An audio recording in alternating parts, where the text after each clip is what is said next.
បាទសួស្តីអ្នកទាំងអស់គ្នាចូលជាមួយខ្ញុំនៅវីដេអូទី2មួយទៀតមកដល់ភ្លាមគឺភ្លៀងតែម្ដងហើយខ្ញុំក៏បានយកម៉ូតូមកផ្ញើដល់ថ្ងៃចូលឆ្នាំអញ្ចឹងក៏គិតមួយថ្ងៃ4000ទូទៅក៏គិត3000អញ្ចឹងតម្លៃប៉ុណ្ណឹងអ្នកទាំងអស់គ្នាគិតថាថ្លៃឬថោកសម្រាប់ខ្ញុំគិតថាថ្លៃគួរសមដែរមុននឹងឡើងឡានបើសិនជាយើងមានអីវ៉ាន់ច្រើនយើងតម្រូវដាក់នៅខាងក្រោមឡានហើយបើសិនជាយើងមានសាកាដូស្ពាយបើយើងអាចដាក់នៅកន្លែងដេកយើងបានក៏យើងដាក់នៅកន្លែងដេកអញ្ចឹងទៅ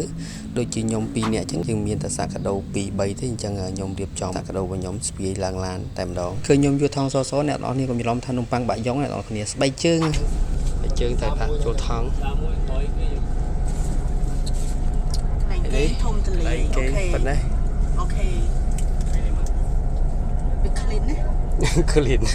មើលភួយប៉ុណ្ណឹងអូខេគេមាននៅខាងក្រោមមកតាំងខាងលើមកតាំង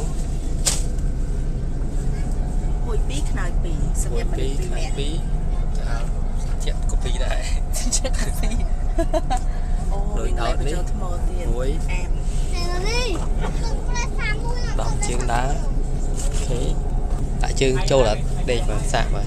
ចូលទៅឯងសាក់មកអូជើងលើចឹងហើយហើយវាជួយទីចូលទេបងអានេះចាក់អូដៃគ្នា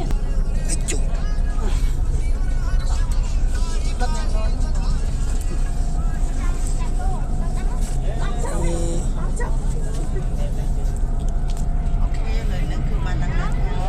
2នាក់អូសពប្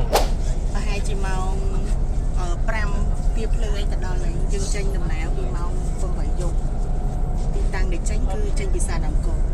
ដល់ហេតុដែរនឹងហើយអ្នកទាំងអស់គ្នាបន្តពីចេញដំណើរពីភ្នំពេញម៉ោង8យើងធ្វើដំណើរមកដល់ត្រឹមកំពង់ធំរួចទៅឡានក្រុងពេលយប់គឺគាត់តែងតែឈប់នៅបេនរបស់គាត់ដើម្បីឲ្យអ្នកធ្វើដំណើរពួកគាត់អាចទិញអាហារសម្រន់ផ្សេងឬក៏គាត់ត្រូវចូលបន្ទប់ទឹកអីចឹងប៉ុន្តែសម្រាប់ខ្ញុំវិញគឺពាក់ស្បែកជើងមកភ្លាមគឺសំដៅទៅរកគ្រឿងឆ្ងាញ់ដែលខ្ញុំចូលចិត្តតែម្ដងដូចអ្នកទាំងអស់គ្នាបានឃើញចឹងគាត់មានលក់ផ្លែឈើស្រស់ក៏ដូចជាមានសាំងវិចពពួកនំប៉័ងពពួកអីផ្សេងប៉ុន្តែសម្រាប់ខ្ញុំគឺចង្រិតនឹងឯងខ្ញុំទិញពីគាត់តែ5000ទេអ្នកទាំងអស់គ្នាដូចអ្នកទាំងអស់គ្នាឃើញចឹងចង្រិតមិញបានតែមកប៉ុណ្្នឹងឯងបូកទាំងទឹកសុទ្ធមកដបទៀតគឺប៉ុណ្្នឹងគឺអូខេហើយអាចឡើងឡានក្រុងវិញបានហើយជាក់ស្ដែងក៏មិនមែនមានតែឡានក្រុងយើងមួយដែរមានឡានក្រុងក្រុមហ៊ុនគាត់មកទឹមគ្នាមួយដែរចាប់ពីហ្នឹងទៅគឺយើងលេងឈប់ហើយគឺយើងធ្វើដំណើររហូតឆ្លងកាត់ខេត្តព្រះវិហារចូលដល់ខេត្តឧត្តរមានជ័យដល់ស្រុកតាពាំងប្រាសាទអូដល់បាទអរគុណនេះបងអូដល់ផ្ទះហើយគាត់បងធ្វើដំណើរមួយជើងនេះសបុត2អស់100000បូកទាំងថ្លៃផ្ញើម៉ូតូអស់25000ទៀតវាឡើងដល់25000ហើយបើសិនជាយើងឈប់ហូបអីយប់ឡើងទៀតលុយវាក៏ជាកើនលើហ្នឹងហើយអរគុណអ្នកទាំងអស់គ្នាវីដេអូគឺចប់ទាំងប៉ុណ្្នឹងហើយបើសិនជាអ្នកទាំងអស់គ្នាឆ្ងល់ថងឡែនណាមួយអ្នកទាំងអស់គ្នាអាចសួរក្នុងវីដេអូនឹងបានខ្ញុំនឹងព្យាយាមឆ្លើយតាមតែអាចធ្វើទៅបានអរគុណអ្នកទាំងអស់គ្នាបាយ